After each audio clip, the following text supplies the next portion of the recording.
მივიღეთ გადაწყვეტილება, რომ კიდევ 300 დევნილ ოჯახს მივცეთ სოფლად სახლი. საკმაოდ აქტიურია ეს პროგრამა. წელს მაქსიმუმზე ვართ ასულები ამ მიმართულებით. 2300 ოჯახს უკვე გაუფორმდა და გადაეცა სახლი სოფლად. მიზანთან დაგვაახლოვებს ჩვენ, რომ ყოველ ოჯახს ჰქონდეს საკუთარი ბინა თუ სახლი. და ამ მიმართულებით იცით, რომ უამრავი პროექტი ამოქმედებულია, საკმაოდ აქტიურად მუშაობს. მორიგი ეტაპი დაასრულა სააგენტომ შესყიდვის პროგრამის ფარგლებში დევნილების საკითხების განხილვის. დღეს გამოქვეყნდა სია იმ 300 დევნილი ოჯახის, რომელსაც შეუსყიდით ამ პროგრამის ფარგლებში საცხოვრებელ სახლებს.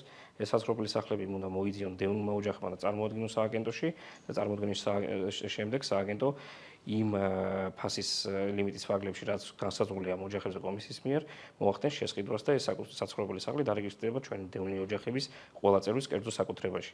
ეს პროგრამა მომავალშიც გაგრძელდება, ერთ-ერთი ყველაზე ეფექტური და ეფექტიანი პროგრამა, რომელსაც სააგენტო ახორციელებს წლების განმავლობაში.